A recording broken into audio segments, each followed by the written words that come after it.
Breakdowns.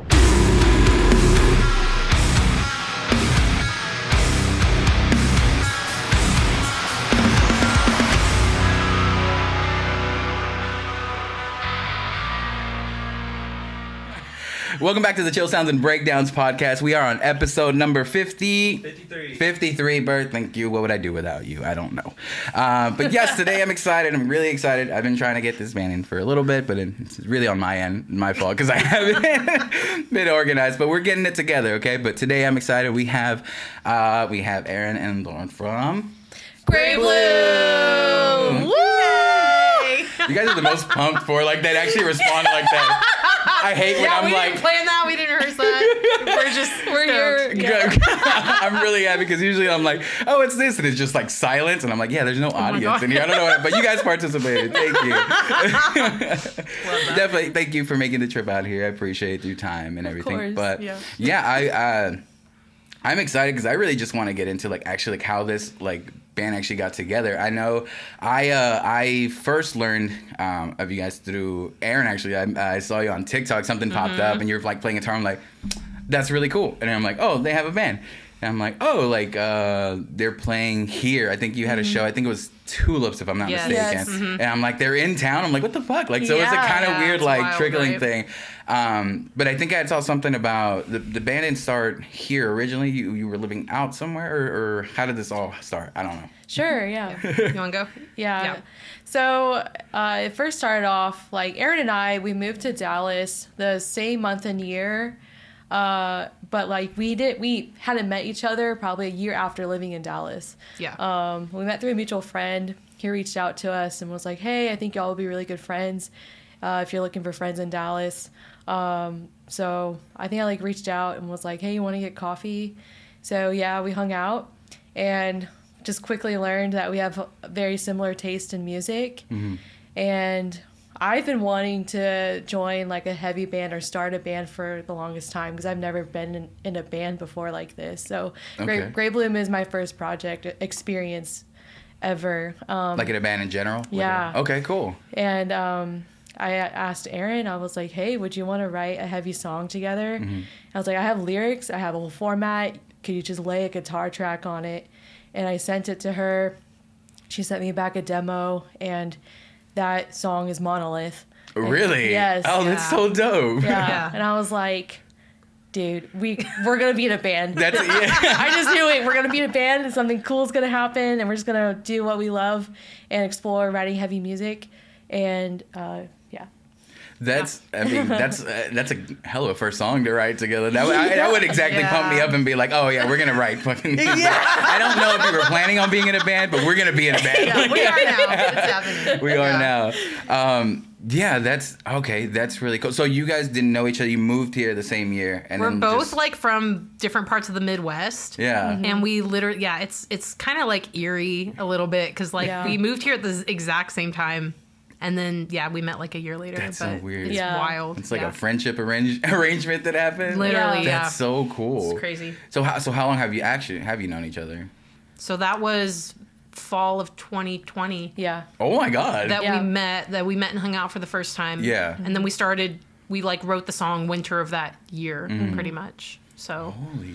Okay. Yeah, it was like not even 2 months after we had hung out. She was like, "You want to start like a heavy project?" I was like, sure. Yeah. That's so wow. Like, so it's weird because like the chemistry between both of you is like insane. Like I just again just known you through like social media and just seeing it, but like you can see like this really like cool friendship between both of you. And then with like the music writing, like you guys have written some really cool songs. So that's really like it's so weird. Like I don't know. It's like it was like for sure like meant to be. Yeah, because our creative process between the two of us does work like super well. Mm-hmm. How does it? So, I know both of you play a little. Like you play a guitar as well. I play like acoustic, but I'm starting to learn electric. So I would say like she has more experience in playing guitar than I do. Does that help with like your songwriting though? Like when you're writing like lyrics or melodies or anything like that, or is it all kind of just?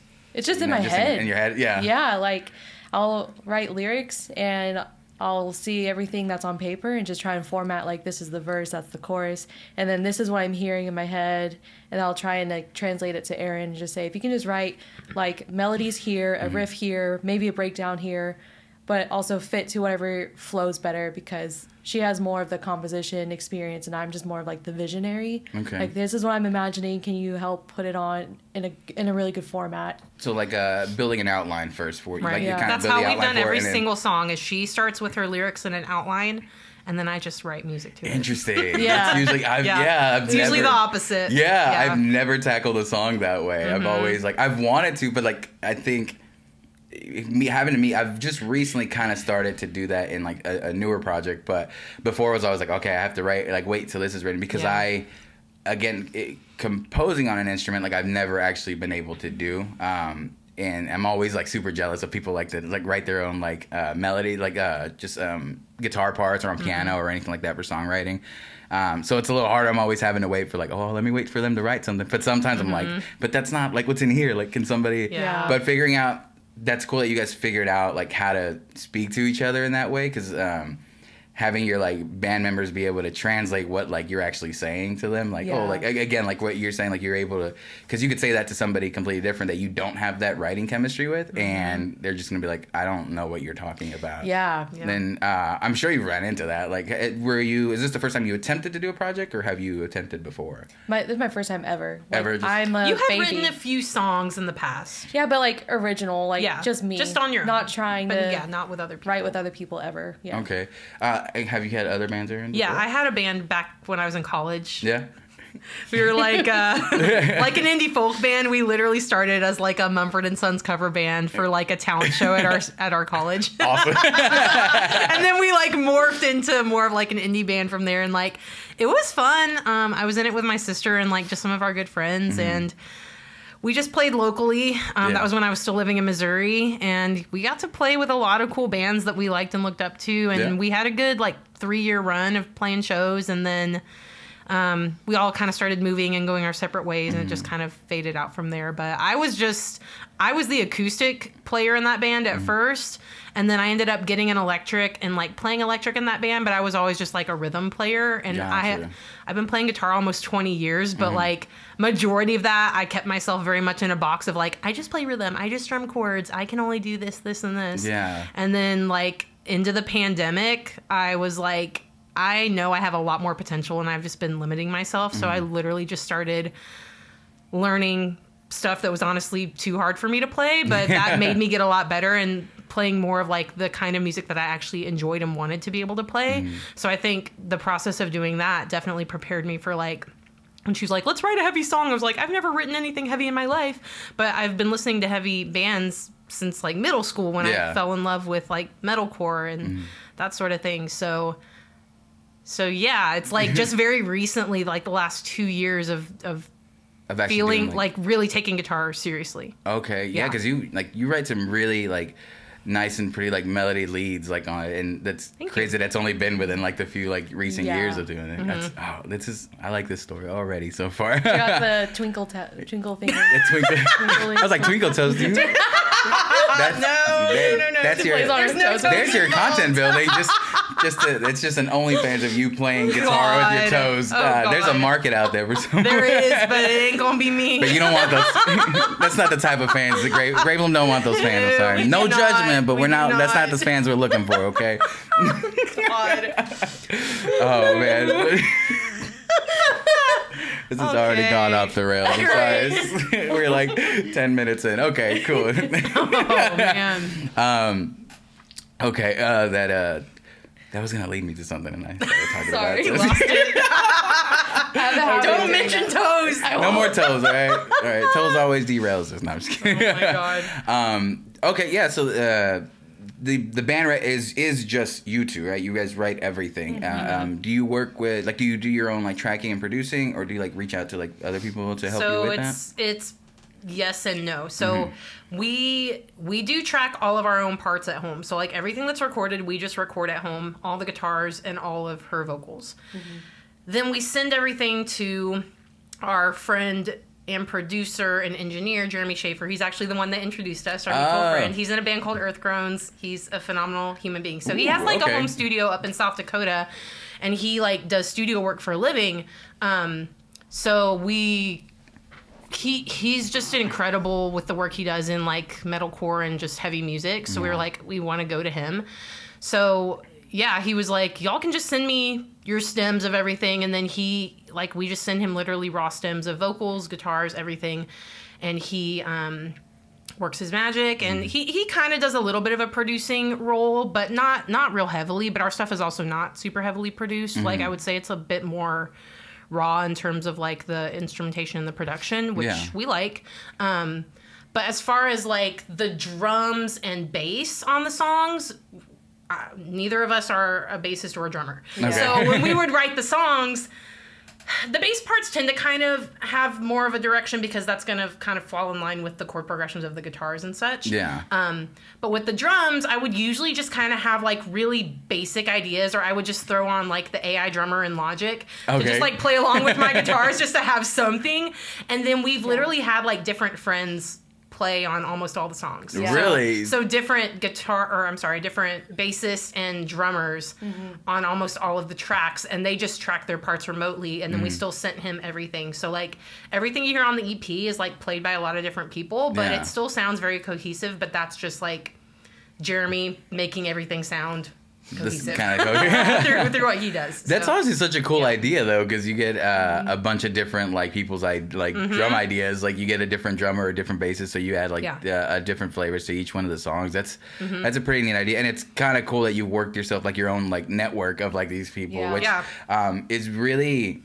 It's really nice once you start meeting like musicians, because then you like make musician friends like from everywhere. Yes. And the thing about they'll track their stuff over there and send it. That's something that I love and fascinates me of like how people can work together like that. Like I had I was telling you, like I've done one podcast with Zoom before, and it was with Lancic Blue, and then so Kyle's guitar writer is in the UK, so he was zooming. Yeah, his name is Yusuf, but they like started a band where like he writes all the guitar parts and instrumentation and stuff. Like Kyle just does vocals, and like they met off of an Instagram post or something like that, and became friends that way. But the idea of just like you can work like with whoever you want like is so cool in this day and age. Like I really like that.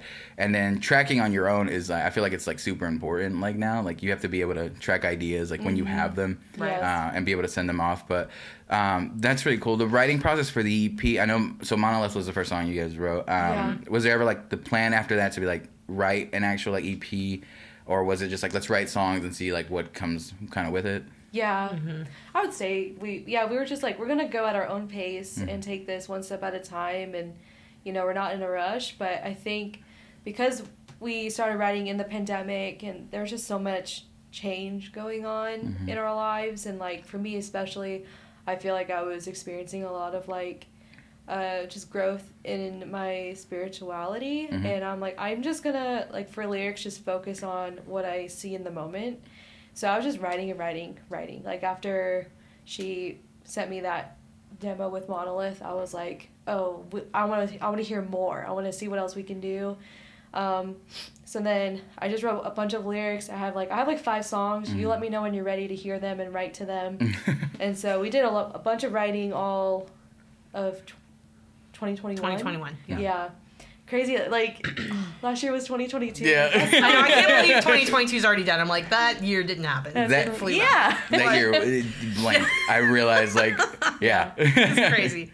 But yeah, she definitely writes faster than me. She always has ideas ready for me to add to. Even now, like, we're not really actively writing right now, but she has, like, I think 2 or 3 that she's already sent me lyrics to. And it's like, whenever you want to talk I like it. It's like, whenever you're ready, I got some. I'm like, oh, God, this is piling up, okay?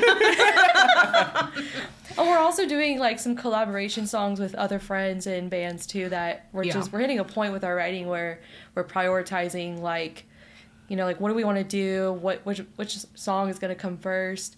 So, like, we've been writing with our friend Josh in Thought Trials, who lives in New York. Oh, yeah. Yeah, and the song you guys just dropped a single. Right, okay, yeah. We have other songs in the works with him, too. Yeah. Not on any timeline, but, yeah, we've released a couple other collaboration songs, and we're very. I much did into see that. that you have like one of the songs has like a remix version like of it, Yeah. and then the Uvaldo one is a collaboration as well. So with on the EP with lyrics, we were talking about your spirituality. I do kind of see that coming through. I was trying to look up lyrics. I only found one for Sage, so I hope they're like right. Oh, you're good. But so that one, it seems like it was kind of like a grieving song. Am I correct? Okay. Yeah. But like I got that before I looked the lyrics up. Like it has that really like what's the right word for it?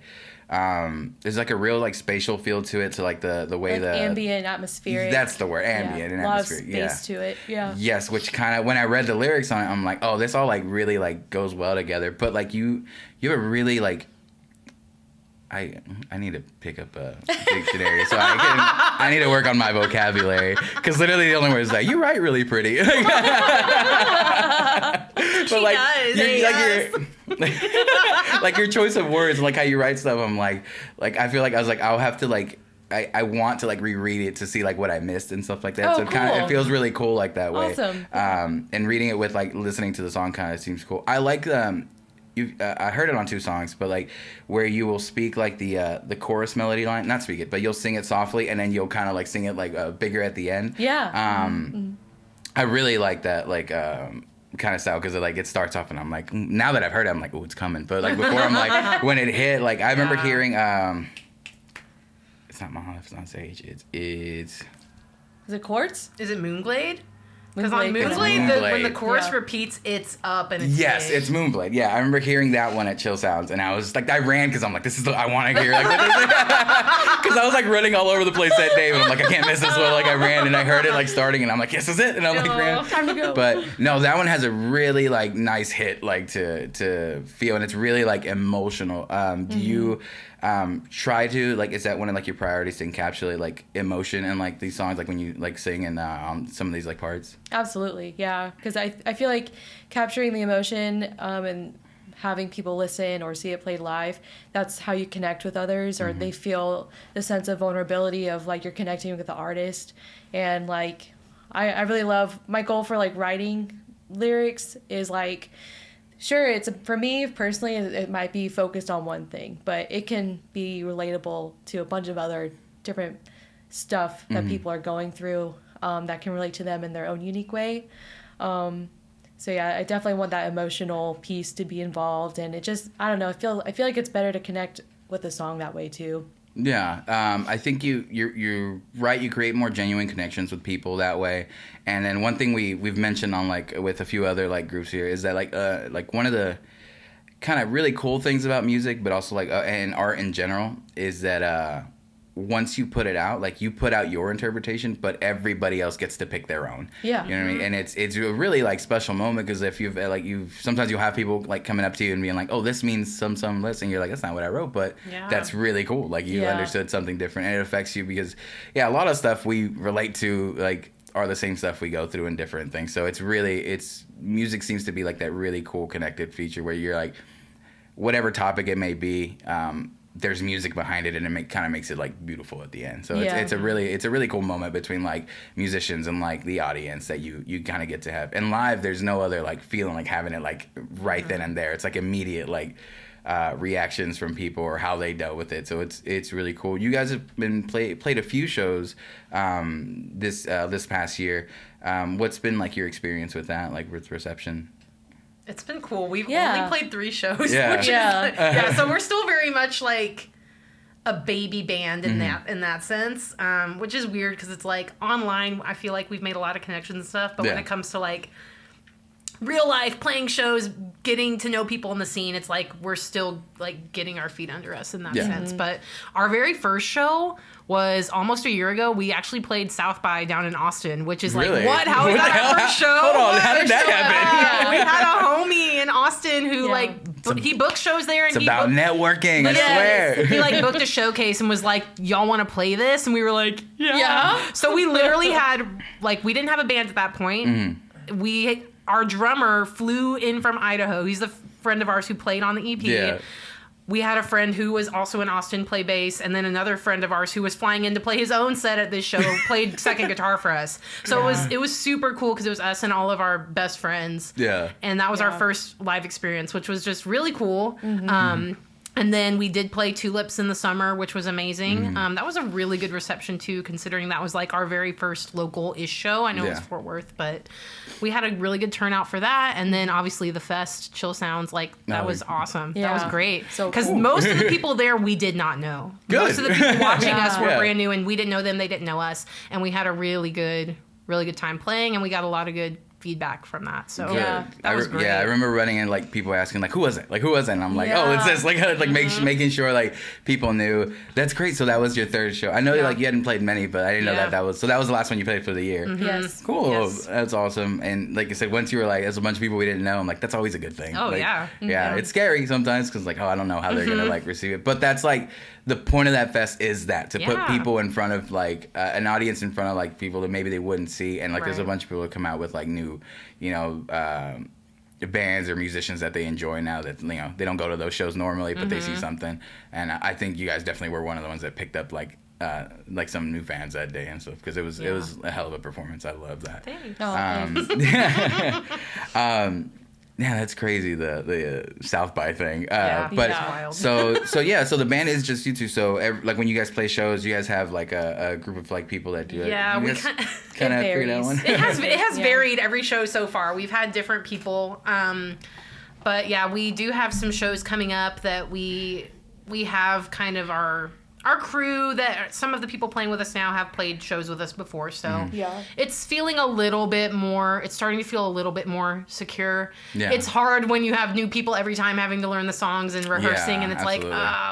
are we all gonna get it? Is it gonna mesh? Everything has been great so far, thankfully. Yeah. Like everyone has learned the stuff. Everyone has worked hard and like done a good job. So I feel like we got really lucky. we did. Yeah. Really, really lucky. Some of the nightmare stories I hear from friends with their bands and stuff, but I'm just like, dude, we haven't had any of that kind of drama. Like, we're just here Oh, it's to coming. music. No, I'm just kidding. I was kidding. We're throwing those vibes. Get those ads ready. I'm just here for the love of it, you know? Yeah. If we could have people share that same type of, like, passion and love for, like, they just want to learn new music and play it along, like, I think that's helps us mesh well and click. Well, yeah, and everyone else. there are friends and there are people who Yeah. genuinely like the music. Yeah. You know, Yeah, so that's all we can ask for. Yeah. Yep. That's a huge thing. Like you want to make sure everyone actually is enjoying like what they're playing and actually enjoy to do it.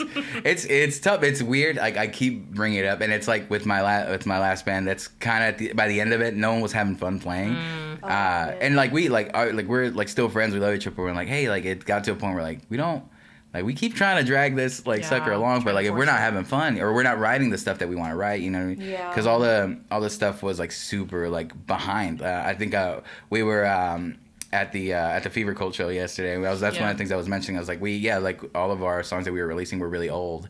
And then the new stuff that we wanted to write was running behind, and we just kept running behind, so we weren't, like, on that same page. But, yeah, band chemistry is a big deal. Like, it's usually what makes or breaks, like, you know, bands. Do you guys plan to keep Greybloom as just like you guys being the creative forces behind it and just kind of gathering a band behind it, or do you? I think for now, yes. Yeah. Because we just like our process is really good with the two of us, and that's not to say we wouldn't ever bring people on to like. Obviously, we do collaborate with other people in the writing to an extent, but yeah, for now, I think we're good with just doing what we're doing. It's working good for us so far, so it's like it ain't broke, don't fix it. So we're just I mean, you guys got a system, you know what I mean? it's And I feel like you're still like just exploring it, like that system. So like we have not written that many songs. Every song we've written, we have released. Yeah. So that's good. Like that's good. Like you're like putting it out again. Don't hold on to them. I usually that's an issue. Do you guys usually like planned how like the singles are gonna be released, or is it more just like, hey, we just have it, like let's put it out as soon as we can? We don't really plan it at all. Like we did plan the EP because like when we wrote Monolith, we were like, this is sick. Let's just finish it and release it. So we started it in like winter 2020. We ended up releasing it I think June or July of that next summer 2021. So it was like 6-ish months. And then we had already started working on Sage at that point. So we finished it up, and then we released that at the beginning of 2022, January. Yeah. So yeah, as we were planning through Sage, like before we even decided to release it, we were like, let's just keep writing and we'll shoot for an EP. Okay. So like all 5 songs of the EP were written in 2021, but we finished Monolith first, so we released it. Then we finished Sage, so we released it. Okay. And then we're like, okay, we won't do any more singles because I don't want to give away the whole EP. Yeah. So then we just Yeah. finished the other 3 songs, and then we, wrapped it all up, and then we dropped the EP that next summer. So. Gotcha. Okay. But yeah, there's not really, we don't like think of a timeline and are like, we're going to do this and this and this and this. It's very relaxed, and we're just like, we write when we feel like it. And that maybe is not, I don't know, maybe not the best approach, but for yeah, a new we band, don't force it, anything. Like, I feel like we're okay. with Yeah, that. I think it helps. I think it feels keeping that relaxed feeling about it, especially like depending on what like you want to even do with it at all. Like it's the biggest part is to not let the actual music become a chore or like the actual band become a chore, because then you like stop wanting to do it and things like that. So figuring out your own pacing on how it works for you, I think is super important. I think that's like one of the biggest important things, like building blocks before it's like, oh, we have a song, like let's figure out exactly like it's got to have this and this and that, which is a kind of thing. And like in this era of like music with like having to create content and all that stuff, like I think it's sometimes it's a delicate balance that sometimes people overshadow it with like the content building, and then like now it's a chore, now it became a job, now it's not fun, and then you get to that point. So it's a weird balance, like to really figure it out, when at the end of the day you just kind of want to play music and just have fun like with it. I know you, Aaron, do a lot of stuff like online with like playing like different like guitar parts that you like or like are learning, and then like I know like the Under Oath live streams, like you play fiddle on, like those are really fun. Like how like what how did that? Oh my God, I'm having a stroke over here. Okay, I feel like a dang. What's that? Like Looney Tunes for you? That's exactly what I just did. That's exactly what just happened. Oh my God. I'm struggling over here. Okay. Wow. There we go. You know what? Hold on. Okay. When did you start doing those? Okay, so before, I didn't get on TikTok until the beginning of last year, but before that, I was like, through all of 2021, I started posting videos on Instagram a lot of me playing, because that at the beginning of 2021 I got my Jazzmaster, which I do not play in Greybloom, but that's like my baby, and I was super inspired with this new instrument, and I was like, okay, this is me. I'm gonna start like learning stuff that I've always wanted to play and never have, and I'm just gonna also try to just write a lot more. Before that, I had every now and then would like do little ambient post-rock loops and things like that and post them on Instagram, but it was not like super consistent or super often. So I did it on Instagram through all of 2021 and like got like a fair amount of traction, but that was before Reels really became a thing. Yeah. And you could just do like a video post on Instagram and you could get views on it. So about halfway through that year, I had to make the switch over to Reels because that's what started taking over on the algorithm. Yeah, they We're all started slaves pushing to the that. algorithm. It's stupid. So then I was doing that for a while, and then at the beginning of 2022, I was like, I'm already making these videos in this format, so like I might as well just get on TikTok and like just cross post them to TikTok and just see what happens. So I was already like doing this on Instagram for a while, and then I just started taking what I was already doing and just posting it there as well. And at first I got zero traction. Like I was posting for, I don't think it was really until like March. So for like a good 2 months where I would just post stuff and like it would get barely any views. Yeah. And then I think in that March I like posted a cover of a Tiny Moving Parts song, and it like the algorithm picked it up. It didn't like blow up, but it like It launched. You saw it different, It launched, and I had like 2,000 followers in a week. I was like, oh my God. I was like, what is happening? Like what is this? Who are you? So then I was like, okay, cool. So I just kept doing what I was doing, and so now I definitely post more on TikTok, I would say, but I will still cross post stuff to Instagram every now and then, But yeah, it's just fun. Like it does to me. I don't really think of it as like content creation. It's just like, it's a good way, honestly, to motivate me to play and practice more. Because it's like, I can learn a song or learn a riff and then like share it, and hopefully it will inspire other people. And I get comments like that all the time. People like, oh my gosh, I want to learn how to play like this. Like, I've never seen a girl play Midwest emo, which also it's like there's obviously girls that play Midwest emo, but you know, it's not as common. So it's just like, and I do teach music for a living too. So like that's really one of my biggest goals with anything regarding music is like, and that's a value of ours in the band as well, as just inspiring other people to like, just freaking do it, just go for it. Like if you want to play an instrument, do it. If you want to start a band, do it. If you're not like a straight white male in the music scene, like you can still do it. Yeah. Like, we are trying to create more space and like trying to just be super welcoming and supportive of anyone who does not fit like that norm. You know what I mean? Yeah.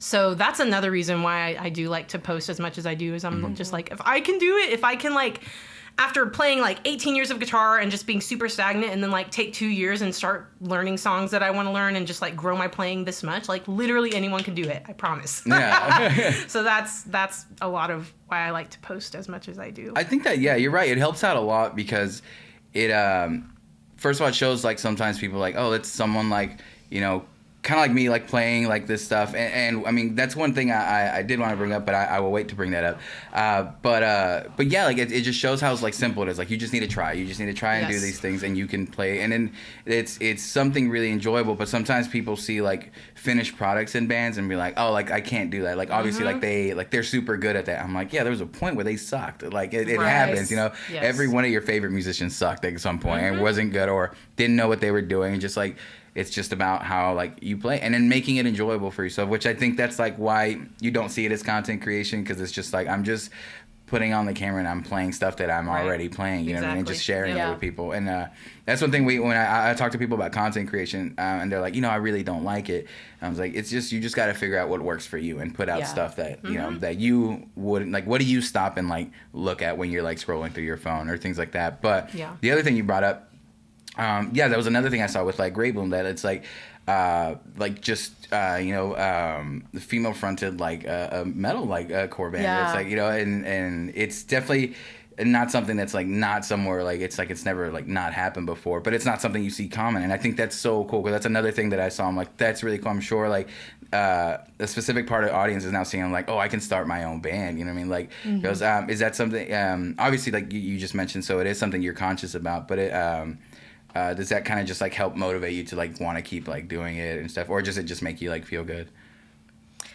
I mean, both. It's very motivating. Yeah. I've always, I don't know. I mean, we've been going to shows in our hometowns since we were teenagers, you know, and like I kind of lived all over the country, like, and just would go to local shows there, you know, and support the scene. And that's when I fell in love with like the hardcore scene. Yeah. Because like they're all about, you know, like going against like the norm, like making space for minorities or people that are like the outcast, you know, and like don't submit to just what the normal basic culture says you should be, like be yourself. And I feel like that is just so empowering. Yeah. And I was like, man, I just really want to like be a part of that empowerment, and just like there's been a huge movement of more women in the hardcore metalcore scene. Yeah. Whether they're playing drums or guitar or now they're the vocalist. Like there's a whole movement right now. And I feel like it's been happening, but now the spotlight is coming more towards on those bands. Yeah. Because like it's our artistry, you know, like we're being like recognized for our skill and our art and our passion for music. It's not just, oh, like we're girls and we're objectified. It doesn't have to be that way anymore, you know? And it motivates me all the more to know like we are representing like this movement that's happening. So, yeah. Yeah, definitely something to be super like excited and proud about. And it's again, it's not something even that you have to like overanalyze and be like, oh, what do we have to do? Just by doing what you're doing, like it's all like it's doing just a whole being bunch. that representation that people need. Because like when we were growing up, it's like you would go to shows, there would not be any bands with any females in them. Yeah. You know what I mean? And that's not something you really become aware of really until you start to see that, and then you're like, oh. So yeah, it's like you don't know that it's missing until you finally see that, and you're like, oh, that was missing before. Like I can't imagine what it'd been like me growing up, being able to see like a lot more female guitarists and stuff in the genres of music that I liked to listen to. So the fact that like these younger generations coming up are gonna have that, like it's just super It's gonna cool. make some like some really cool bands and some really cool music. And I think we've already been able to see it in like the newer like type of bands that are coming out and seeing like all just the diversity in it, and not only just like in you know the people that are in the band, but also just like the different cultures that get involved into like into music. Because I love when like something that's not supposed to be in a genre gets put in a genre, and I'm like, that's the best time. I have like the most exciting times like on songs like that or bands like that. And I'm like, yes, like mess it up, make people mad, like just do something that's not supposed to be done, and then just like it's the way like new music happens, which is why like I feel like now, like as I've gotten older, I'm more accepting of like newer music that I don't initially like get or understand, and it's like because it's just like a younger generation like finding new ways to like incorporate them. I'm like, oh, okay, like they grew up a different way, so I don't know what that is. So just giving it that extra time of being like, okay, let me give it a few listens and like understand like where they come from and like how like they're creating their music. But it's a really cool generation for that reason, and for the reason that everybody now can make their own songs at home. Like it's so crazy. So accessible. Yes, it's one of the most exciting parts of like, oh, like you see these like kids just like writing music and just putting it out. Actually, my DJ, so Daniel has a brother that started a band, and before that he started like a solo project, and he was just putting stuff out. He's like, yeah, like nobody knew, he was just doing it, and then now he's got a band, same thing, they're just putting out music, and I'm like, that's so fucking cool. Like before, like I feel like it's overcomplicated. Or I always like thought that I couldn't do stuff like that. Like, oh no, you need all this like money, like equipment and stuff like that. And now like you start with the bare minimum. No, build you yourself definitely don't. Like we are DIY as heck. DIY till we die. Yeah. I love it. Yeah, because we're like we broke. don't care what's wrong. We're gonna make it work. Like We get to learn new skills too. Exactly. So. Yeah. You guys ever use the pop filter with the dang pantyhose thing on it? What? No, I mean I have a pop filter. I ain't that broke. Oh, like for I used to be there. That's what it used to be there. I used to do that. That's funny. Wow. I've never heard of that. Yeah. Just put a little thing over it. That's cool. And it wasn't even. It was like a hanger, I think. But I didn't do, like somebody had it that I knew, but it was like a bent like a clothes hanger to make their own That's pop so filter. cool. That's such a good idea. Wow. I want to do it. Yeah, the little stuff. The DIY is like it's so fun because it makes you have to figure shit out on the fly, and like if you want to, and it proves the point of like if you want to do something, you will figure it out. Like it's in this, and especially like these days, like if there's something you don't know, like the internet, like you can YouTube, Google anything, and figure out how to set up like your own like microphones or figure out like you know workarounds and all these things. Yeah. I mean, like even like now, like I'm really like enjoying, like this is our first year doing podcasts like here because we just moved here last year, but like before that I had like the debate, but I was doing it out of my living room, and I'm like, you know what, like I'll just like do it, it's fine. And I was a little nervous because I'm like, oh, people are just showing up to my living room, and I'm like it's not its own, and it was kind of weird, but people kept coming, and I'm like, okay, so people want to do it. I was like, so I go, I'll just keep doing it. And at the beginning I was driving to people's like places, and I was like, oh, if you can't come, like I'll drive you guys. And it was just me, so I was like carrying, and it was like all the mics were mismatched. Like I had like we still use the time that the infamous Scarlett, the two. Yes. I had that. I was carrying that like a laptop, setting everything. No, we still use it. Honestly, like that thing, it works. Like that's all I need to know. Like it works and handle like. That's right. Yeah, no, but I was like, oh, you know what, like that was I was like, this year, like I'm gonna try to like budget some stuff so now, like I said, like this is I think only the second podcast where we have like actual 3 mics. So actually the 2 people here like can actually have their own individual one. Wow.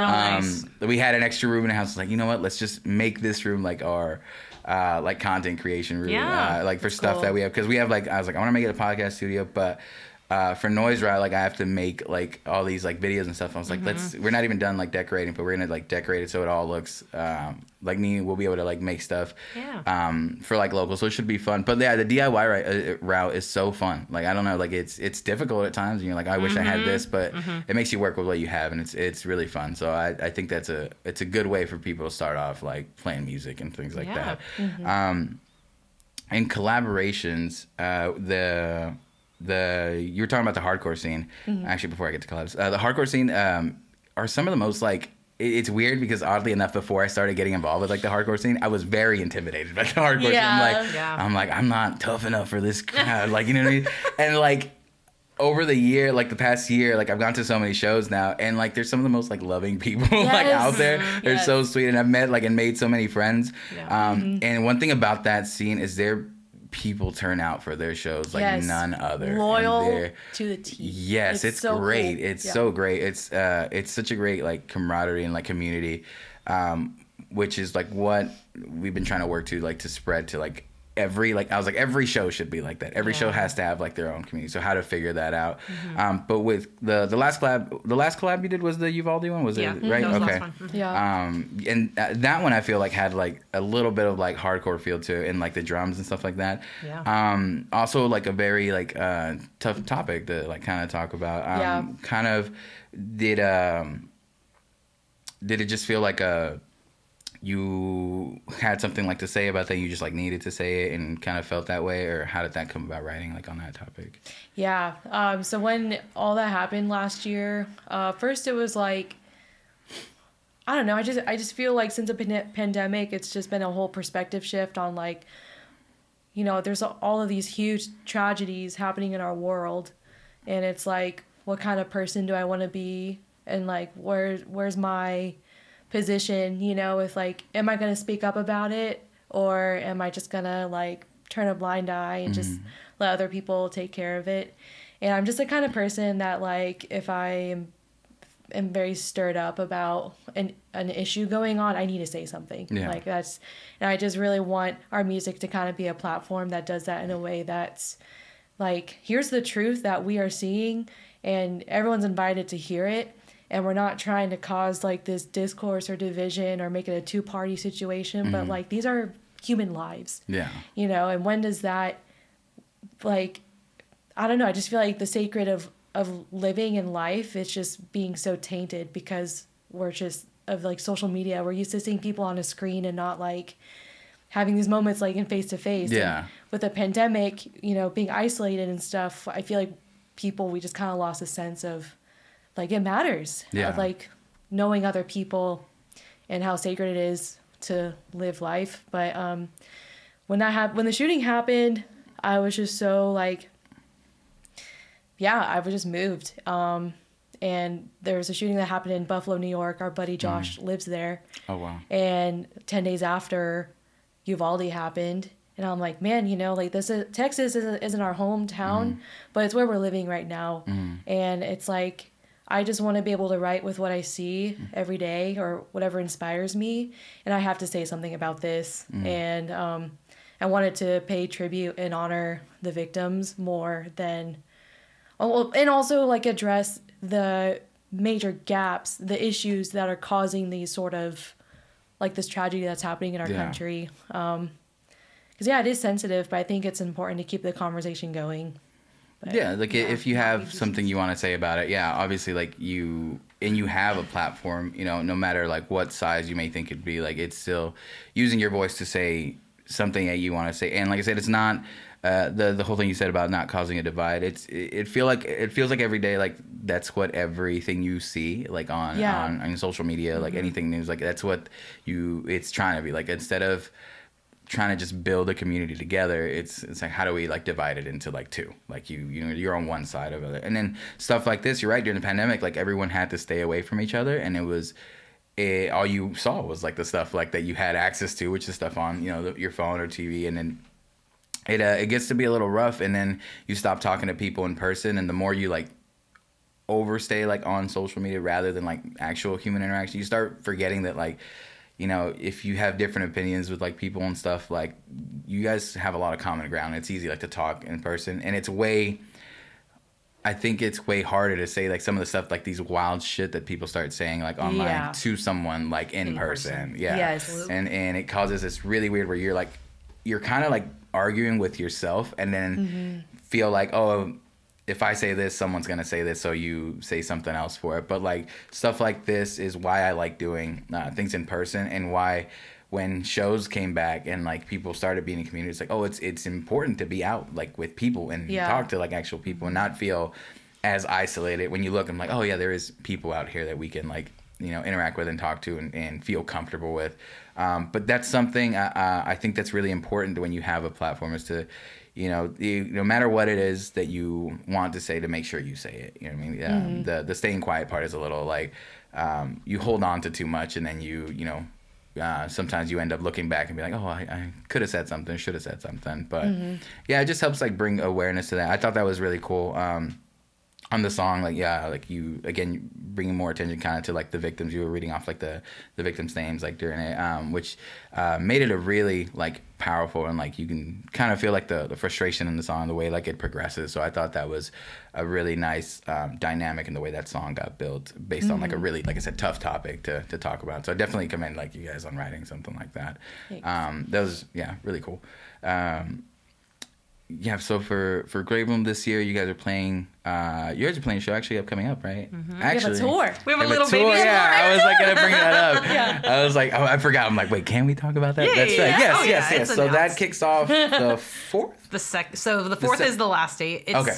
The 2nd is our first show in San Antonio, and then the 3rd in Austin, and then the 4th here in Dallas. So it's just like a little baby Texas run, but we're calling it a tour. And The tour deal with it. post-pandemic, you know? Yeah, Like, we're excited. Yeah. I've never done any sort of tour like where I play more than one show back to back. So I'm just like, all right, it's a tour, baby, and I'm excited. How did you guys decide? Was just like, did someone like, I know you guys like have some like connections like down there. Was that kind of how it? So our friends in Margins, they're emo band from Houston. They kind of reached out to us because they've done a little bit of touring, and they were like, we'd already been talking back and forth about playing together at some point, but so they're the ones that kind of like put it together, and they're bringing us along with them, which is really cool because, yeah, if we were to try to just do it on our own, I would be super nervous. I'd be like, I don't think we can do that. So yeah, they kind of headed it up and invited us to come along with them. So it's like the two of us on the tour, and then we have some local bands on each of the dates with us as well. So. Are they are they like gonna play with you guys as well, like as your band on that? No. So we okay. have we have our band. No. I was like, yeah, I got it, and you're like, no. No. So we have our band here in Dallas, Okay. our homies, that will be playing with us. Yeah. So yeah. Okay, and that's kicks off February 2nd. So this will be out definitely right before then. So that's cool. But so this is your first time tour. It's the cool thing I think about like Texas, like in Texas run, is that Texas is so big that you can do like a giant like tour out of here, and it'd just be Texas and still play to like a wide variety of like audiences, because like the place is so huge. But that's your normal Texas. So you guys are starting down there and just coming like right back up. Yeah. Okay, so that's really fun. Have you guys been to any of the venues that you're going to on these? Actually, no. No. I haven't been to any of them yet. No. Even here, we're playing Club Dada. I've never been to a show there, believe it or not. Crazy. No, never. Yeah, it's so dope. I'm excited. It's a cool little stage. Yeah. I forgot what I saw. Oh my God, Macari there. I think with. Oh, nice. Yeah. With I met a Yeti. I think they played. Yeah. Cool. But it's a really neat stage. It's a nice room. In Deep Ellum. It's one of the last like few ones that's out there. It's that's kind of always a weird thing. Like we were out there yesterday at Cheapsteaks. But it's kind of weird, all the venues that have like gone out of there, and like the area just has a whole like different vibe Whole to it. other vibe. It does. Yeah. It's kind of sad. It's kind of sad. I was like, I miss it being dirty. Like, but no, it's, I mean, it used like I liked being able to walk down the street and there's like bands playing like everywhere, because I've always liked that type of like vibe and feel to like different like neighborhoods. Like I went to it's a whole different genre, but I went to Memphis and they have like Beale Street. Oh Yeah. And I love that because it was like R&B soul. I saw some like funk music, and then like just your normal like rock and roll stuff. Like it was like just walking down, I'm like, this is great. I was like, I just like could walk down here and like see a bunch of different bands, and it's kind of like the feel that I used to have in Deep Ellum, especially like with stuff like Three Links, which is like open, so like you can watch that band from the outside. And a few of these places that you can just like walk into and like we'll see some music. Yeah, live music has been like, I don't know, I've enjoyed it like so much, like more. I think after the pandemic, people started to like really appreciate it, because once it was gone, it's like, you know, what do we do? And when it come back, I think like people started to try to go out to more shows. Has there been any like any concerts or shows just in general you guys have been to like in the past year? Or, So many. Literally so many. Last year, I went to more shows like than I have in the past like My whole Alright, life. chronological order. I need to know all of them. No, I'm just kidding. Oh God, I can't even remember. There's like 20. Hit me with the highlights. Okay, the highlights. Highlights. Here we go. Beginning of last year, we saw Deaf Heaven and Holy Fawn. which was amazing. Cool. Yeah. We saw Turnstile. Turnstile. Oh shit! Which Okay. was amazing. We saw Gates and Covet, That was cool. which was great. Ooh, I love that. I saw Tiny Moving Parts for the first time finally, which was great. She wasn't there, but it was amazing. I've seen them before. She's though. seen them before. Yeah. Okay. But I finally got to see them. Okay, what else? Under Oath. I'm looking at you. Laura's over here is like. She said, I feel like they're just like it's just like a slideshow going in like her brain right now. It's just like like looking up. It's like it's been a great I fucking forgot year. it honestly was. We also saw Under Oath at the And beginning Spirit of last Box. year with Spirit Box. Shit, okay, fuck. Okay, I missed their that's badass. set because I was late coming from work. But anyway, that was a I was great crying. tour. Under Oath is like my number one favorite band of all time, and they still got it. Yeah, It was they incredible. That was a great tour. Yeah. We saw the Devil Wears Prada. We Straight did. from We the saw Womb. Prada with Straight from the Path and Dying Wish. That was a great show. I saw Dying Wish at least like 3 or 4 times this year. Yeah, Oh my we gosh. did. Yeah, we did. We went to the Me Without You farewell tour last summer, Yes. Yes, that was which cool. was emotional, but Yeah. really, really good. Okay, what else? What else? I saw Russian Circles. Oh, you did? And just a bunch of like other local stuff, like Fever Cult, you know. Oh, we saw Yeah. them so many times. So yeah. many The times. homies. Those Fever Cold stands We saw a over lot of here. Dispute on their Yes. Wildlife Yes. 10-year tour, which was that amazing. was cool with Sweet Pill. Yeah. that band rocks, dude. That band rocks. What else? Anything else? Any other big ones? I don't think so. Those are. I mean, that's already a lot. That's a lot, honestly, but there's even more that like, I can't even think of. Oh, we saw our friends, She Hath Horns. They She had, Hath they had Horns. one show. They're a newer band too, but Yeah, they're from like Tyler area, yeah. Oh, okay. like kind of middle of nowhere. But they're like doom gazy, Yeah. Okay. super good. We saw Glassing, Oh yeah, Driving Slow Motion. Those yeah, are our buddies. homies. Yes. Yeah, we went to a lot of good shows. Lot of shows, yeah. Yes. But yeah, like that's I think that's one of the funnest parts about music, like, and being a band in general. Like, writing music is cool, like, you know, you can compose, put like certain feelings out, but playing and going, I know playing is like none other, and I hope that you guys play a lot, like a few more shows this year. Yeah, I know it kind of I do. logistically, like, it's a little difficult sometimes, Yeah. but Yeah. definitely the one here I'm not missing, because I want to see you guys like play in a venue, because I've only seen like the festival one, so I want to see like what that sounds like. And it's Yeah. Club Dada, I'm trying to remember. Yeah, Yeah. that sounds good in there.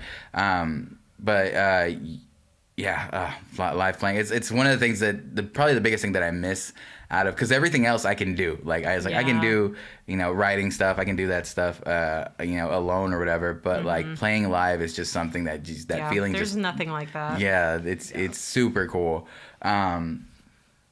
In writing, yeah, because you mentioned earlier with the TikTok stuff where you like just started putting out stuff. That's kind of what like when I started like doing some stuff on there was just because of that. I'm like, I haven't like flexed this muscle in like forever, and I'm like, and I didn't have stuff to write for. And the cool thing about TikTok is people were just playing instrumental loops Yeah. all the time, and I'm like, oh, there's like plenty of here to pick Sing from. along. Yeah, Yep. just sing along. I was like, oh yeah. And then like with other people, I've even done it with like some of my friends, like put out like music. I was like, I want to start this like trend was like unsolicited guest vocals, and I started just like I was just like I found out things like, oh, I'll make my own instrumentals out of like their songs and just put out verses. Oh my god, what the no. hell, Bert. Jesus. Oh, The no. power now. We didn't pay the bells. Please subscribe so we can pay the light bill. That's a good plug. No, you duetted one of my songs That's- before yeah. we even met. Before Yeah. I even knew you were in Dallas or DFW. So Yeah. that was okay. So that was a devious plan to try to like figure that out. I was like, because I had already seen that you were like from Dallas and had a band and stuff like that. And then I mean we were doing NoiseROT, so I'm like, more local bands, like more bands around here. Like I'm like, okay, like how do I get attention without just like reaching out and being like, hey, like I didn't want to sound like a scam. Be like, do you need shows? So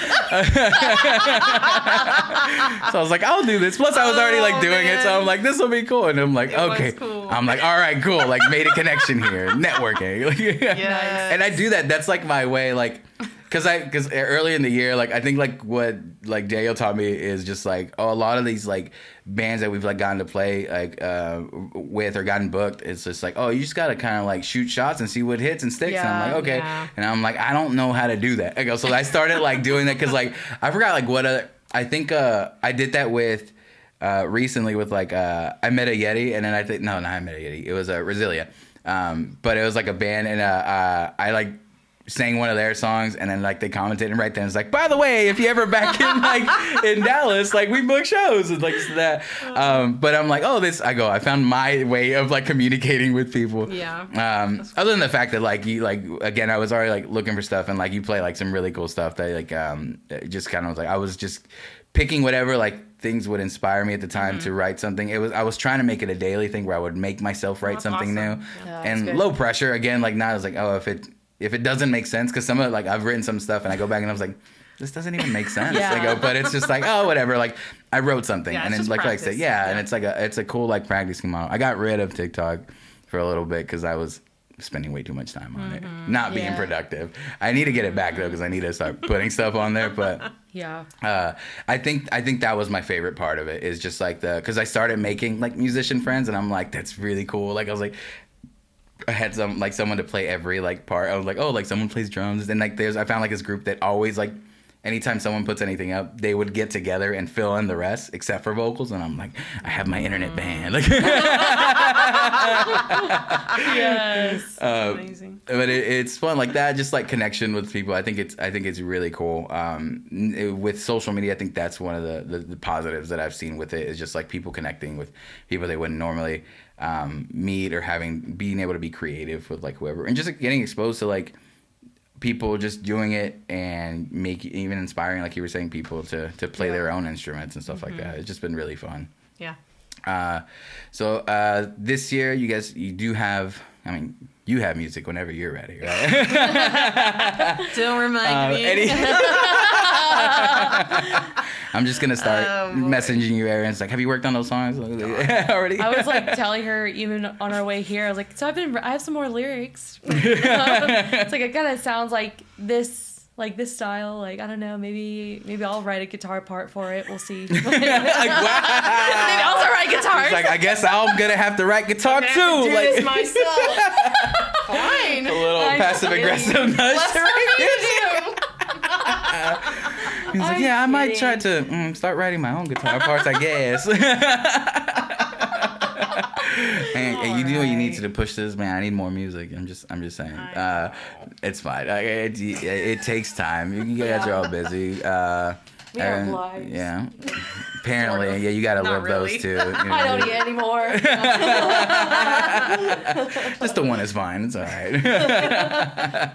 But you, Erin, you're also working like on a solo project. Yeah, Yeah. loosely. Oh my god. Yeah, I have like a record that I've been working on for over a year. It's fine. I released a single like last spring of a song that will be on this record, and I approached this the same way. I was like, that song is finished. I was like, I don't know when the rest of the songs are gonna be done or the album's gonna be done. I don't want to wait. I just want to release this song because I like it. So I released it, and it's cool. It's like. It's definitely more of like my Midwest emo, like twinkly guitar side, Okay. and it's all instrumental stuff. So it's more just like chill, happy vibes. Yeah. Like there's definitely emotional stuff and inspiration behind the songs, but it's just for listening. Anyone can take whatever they want from it. It's probably just going to be like chill background music for a lot of people, and that's cool. Chill guitar music to study Yeah. to. To study too, exactly. Lo-fi. Yeah. Not entirely that chill. Like it definitely has like big parts and stuff to it. But yeah, I have like 5 songs in progress right now, and then I have like 2 more like riffs that I wrote last year that I was like, I'm gonna turn these into full songs, and I just hasn't happened yet.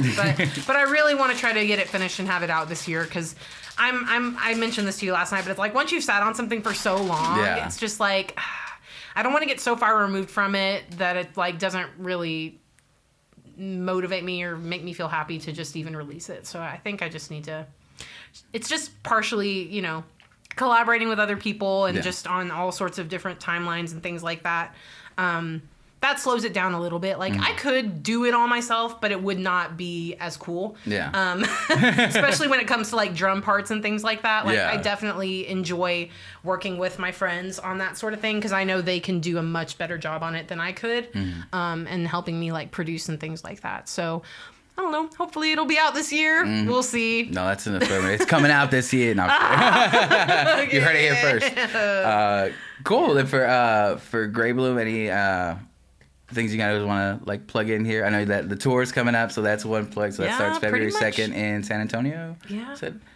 Yeah. And then February 4th, it will be here in Dallas at Club Data. Yes. Club Data? Dada. Dada. I think Club Data. No. That's this club, okay? Yeah, that's pretty much it. We don't, like I said, we don't think too far ahead. We kind of just fly by the seat of our pants on those things. So We do have a new long sleeve shirt that you got. Yes. I was going to wear it, but I was like, it might be too much. Come on. Yeah, we ordered a few extras, and we'll have that on the tour, but, you know. After that, we'll throw them online, I guess, for anyone that wants it. Yes. But yeah, we very much are into like all the creative aspects of being in a band. So we're like, yeah, we're going to make cool merch that we want to wear.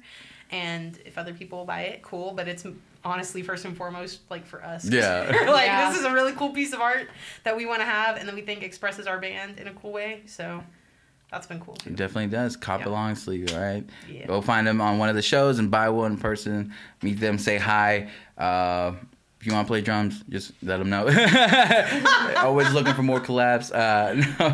I just want to say thank you guys for coming on the podcast. I really appreciate your time coming on here. Thanks for asking us. Absolutely, this was really fun. This sort of thing is like so cool for the like a local scene because like it's having people like you and your team have podcasts and help exposure for like local bands, like that means the world. So like thank you so much. Yeah. Oh, thank you. Appreciate that. Yeah. It's a simple idea that I was like, there's really cool bands, really cool musicians, artists, anything like around here, like right around town that like have a unique perspective, and it's really just to show like bands and like their personalities. I'm like, there's some cool ass people out here. And I was like, and you should like go out to a show and you'll get to see them. You know what I mean? Yeah. But yeah, again, like that was the why this started, and I'm glad that we're keeping it going. I'm glad that you guys got to be on here.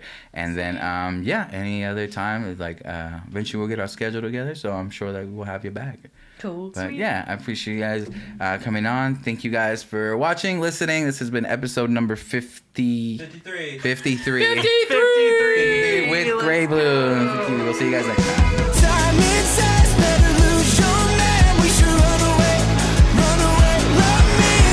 Just sounds and breakdowns.